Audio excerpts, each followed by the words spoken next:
Сегодня я прочел, наверное, уже тысячные комментарии из серии «А вот Пол Маккартни или Томми Эммануэль или Курт Кобейн, и вставить еще имя великого музыканта, он не знал нот, поэтому брал музыку, минуя вот этот ограниченный человеческий мозг, он брал ее прямо из недр космоса, из глубин души, из прекрасного далека брал. Поэтому мы, если хотим быть как они, давайте ни в коем случае не будем знать теорию музыки, чтобы не утратить свой уникальный почерк. Теория, она для лохов бездарных, а не для творцов шикарных. Сколько всего уже сказано в попытках побороть этот идиотский миф, но сейчас давайте попробуем по-другому. Без философии, без морали, без всяких там хорошо, плохо, можно, нельзя, выгодно, невыгодно, очень быстро, тупо на практике убедимся в том, что музыкант, не знающий ноты, такого просто не бывает вообще. Вам сейчас может показаться, что я карикатурю, но на самом деле я, поскольку самоучка, музыкальных образований не получал, я вам честно говорю, сейчас буду показывать именно в том жанре, в котором оно вот реально и происходило. Беру аккорд, я сам его придумал, мне очень нравится. Не знаю, как он называется, но я зову его красивенький аккорд. Пусть он продолжает звучать, поверх него сыграю какую-нибудь ноту. Не знаю какую. Вот, допустим, эту. Как она называется, мне, в общем, все равно. Пусть она будет фиолетовая нота. Играю. Понятно. Сыграю какую-нибудь еще ноту. Допустим, вот эту. И она будет называться «Моя вторая нота». Неважно. Фигово что-то как-то. Моя фиолетовая нота была гораздо красивее. Где там она была? Вот здесь. Ага. А та, которая фигово прозвучала, вот здесь была. Ага, запомнил. Если что, вы только что за 30 секунд немного узнали эти две ноты. Продолжаю дальше. Нужен мне следующий аккорд в песню. Вот мой красивенький. Не нравится? Не нравится? О, прикольная последовательность. Я в эту песню такую не хочу, но мне очень понравилось, и я назову этот аккорд светленький. И запомню его. Ищем еще. Не совсем. О, очень так необычно, то, что мне надо, я же ведь очень необычный музыкант. Запомню его, назову его мой фирменный аккорд. Красивенький, фирменный.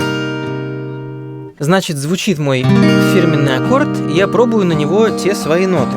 Так, фиолетовая. О, что-то совсем хреново. А вторая. О, ништяк. Любопытно, что с моим фирменным аккордом все наоборот. Фиолетовая нота отстой, а вторая нота огонь. Интересно, почему? Надо будет как-нибудь потом разобраться. Теперь по очереди звучат красивенький аккорд и фирменный, и мне нужно играть на них ноты, которые я нащупал сам в своем глубоко личном творческом поиске. Как мы помним, на красивенький аккорд мне нравилась фиолетовая нота, а на фирменный аккорд вторая нота нравилась.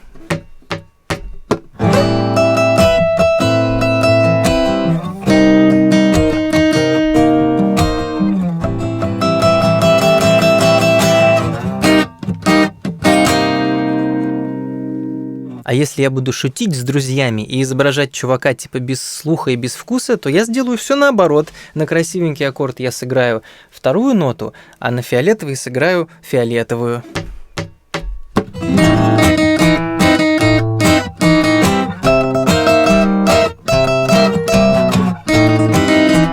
Простите меня, друзья, вот из-за меня вы только что что-то узнали про эти две ноты и про эти два аккорда, и теперь в вашем мозгу есть информация, и если вы будете их использовать в музыке, то сознание ваше уже не сможет так девственно, кристально чисто подсоединяться сразу к космосу, и вы не сможете уже писать музыку как гений. Но давайте, пожалуй, я вас добью. Красивенький аккорд – это ля минор 9, фирменный аккорд – это до минор 7, фиолетовая нота – это ми, вторая нота – это ми бемоль или ре диез. И звучали они красиво или некрасиво, потому что входили или не входили в аккорд, который под ними звучал. Все. Прощай космос, прощай глубина души, прощай прекрасное далеко. А если кроме шуток, то вот сколько прошло времени, не считая объяснения вслух? Ну, от силы, наверное, минуты 2. 2 минуты чего? Экспериментов, принятие решения, нравится мне, не нравится, запоминание, чего понравилось, не понравилось, попыток потом сложить какую-то музыку из того, что ты нащупал. За 2 минуты ни одного музыкального термина, даже никаких до, ре, ми, фа, соль, ля, си, никаких черных точек на нотном стане, тем более, никакого сольфеджио. Но ноты звучали, мы их извлекали, мы их слушали, оценивали, запоминали, мы узнавали ноты. И называем мы при этом аккорд красивеньким или ля минор 9, какая в этом в плане разница? И теперь представьте представьте, музыкант музицирует 2 часа в день. Даже пусть он музицирует 1 час в день, 365 дней в году, 365 часов в минутах это там больше 20 тысяч, ну пусть 20 тысяч минут. И пусть 3/4 времени он просто бездумно что-то играет, совершенно не вникая, ничего не сочиняя, не пробуя. И только 1/4 времени он сочиняет. Это 5000 минут в год. 5000 минут – это вот таких 2 минуток, которые у нас сейчас были, 2500. То есть даже достаточно ленивый музыкант, который редко экспериментирует, осознанно или неосознанно получает 2500 таких маленьких уроков в году.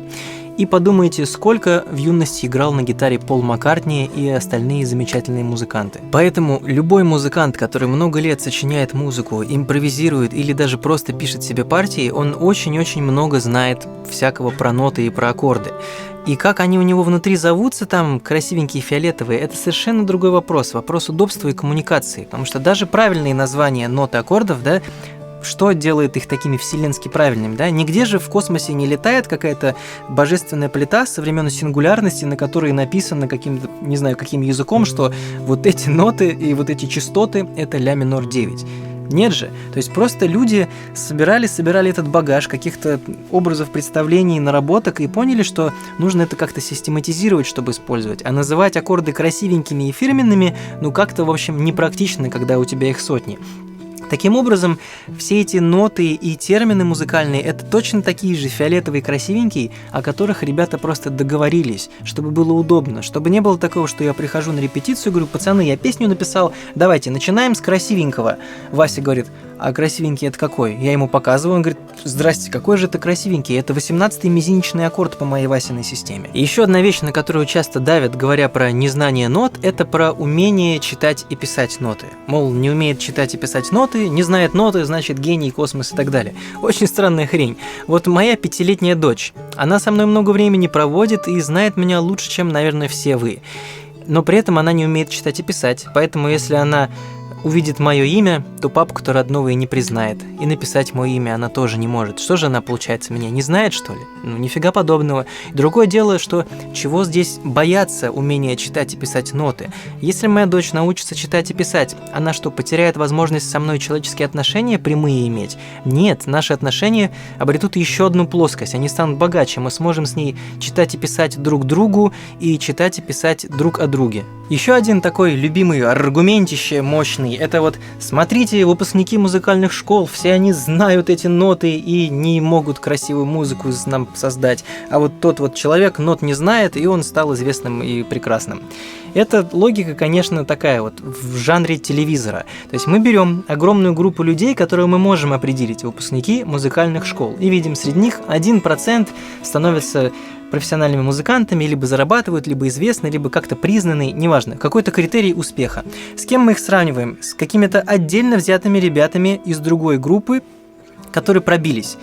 А мы при этом учитываем, сколько на свете на диванах и по подвальчикам сидит ребят, которые и нигде не учатся, и не станут известными, и музыку, если их послушать, то там все достаточно пресно и обычно. То есть от того, что они не учились в музыкальной школе и не знают ноты, от этого их идеи почему-то не стали какими-то супер свежими и оригинальными. И еще один момент про музыкальные школы, где все типа знают ноты. Вот как мы в начале видео узнавали ноты. В каком-то своем поиске, да, пробуя, принимая решения, как-то для себя называя, запоминая. В плохой музыкальной школе как раз этого-то и не происходит. Там человека учат читать ноты, писать ноты и играть ноты, которые он читает. То есть он как раз не пускается там вот узнавание нот. Поэтому выпускник плохой музыкальной школы, он ноты умеет читать, писать, играть, но знает он их гораздо хуже, чем чувак, который очень активно там чего-то себе пробует на диване. И все мысли эти стекают к тому, что дифференцировать творческих людей по знанию и незнанию нот – это просто мимо кассы. Их нужно дифференцировать, собственно, по творческости, да, по креативности. То есть если человек не креативен или находится сейчас в некреативном состоянии, в котором я, например, работая в музыке, часто нахожусь, к сожалению, то теория музыки – это такой вместо этого костыль. Да, то есть ты с ним можешь куда-то доковылять худо-бедно. Не очень, конечно, интересно, но если ты очень круто владеешь этим костылем, то там можно и накостылять кому-нибудь, да. То есть если много ты знаешь и умеешь действительно пользоваться, то можно очень много хорошо, добротно, качественно и уместно сделать в музыке. Но пусть это костыль. А если ты человек креативный, который склонен выходить за рамки того, что он знает, брать то, что он знает, как-то переворачивать, как-то неожиданный взгляд может иметь на какие-то вещи, то если такому человеку ты даешь теорию музыки, то это не костыль, это просто экскалибур, это турбонадув, потому что ты чем ковырялся в своих 30 аккордах, экспериментировал, да вот на тебе ящик. Все аккорды, которые нашли ребята, которые пробовали до тебя. Пробуй. У тебя была маленькая коробочка Лего, на тебе целый грузовик Лего. Проявляй свою творческость, ищи, щупай, вот тебе все оружие. Теория музыки реально ограничивает только того, кто знает ее мало, новое перестает узнавать и за рамки узнанного не выходит, да, то есть сидит со своими 20 детальками Лего, играет только в них, как бы ничего особенного с ними сделать не получается, но он не может как-то себе позволить пойти на кухню, взять пачку риса, пачку сахара, разбросать и устроить какой-то дебош, да, но теория музыки не виновата в том, что он так мыслит, конструктор Лего в этом не виноват, это вопрос к самому человеку или там к его родителям и окружению, поэтому давайте не будем вестись на примитивные мифы, давайте будем сами на себе нести ответственность за свое творчество, и давайте будем любить музыку во всех возможных и невозможных позах, потому что с ней очень-очень много всего красивого можно сделать. И на этом канале есть много видео по теории музыки, и самых простых, и достаточно продвинутых, всегда с конкретными практичными примерами и с душой. Отдельный момент, спасибо вам большое, подшипчики, за то, что вы подшипчики, за лайки, комментарии, репосты, за донаты. Канал очень бодро развивается, я неистово прусь не только потому, что я наслаждаюсь, конечно же, собственной персоной, но потому что я очень приятно удивлен. Год назад я подумать не мог, что в русскоязычной зоне такая потенциально большая аудитория людей, которым просто интересен разговор о музыке и музыкальности на таком уровне. Меня это очень обнадеживает и заставляет самого как-то бодриться, расти и любить музыку еще сильнее. В общем, очень круто, что у нас это происходит. По поводу режима. Тур у матушки Ирен закончился, она сейчас на Мальдивах, и думаю, что минимум полгода дальних выездов долгих у меня не будет. И хоть вопрос с помещением у меня толком еще не решен, я все равно вхожу в предыдущий режим, то есть я работаю в студии, если есть свободное время, свободные деньги, снимаю видосы. Я буду в любом случае снимать эти видосы, просто ровно столько, сколько будет возможность. На этом все. Давайте любите музыку и ждите новых видосов. Пока.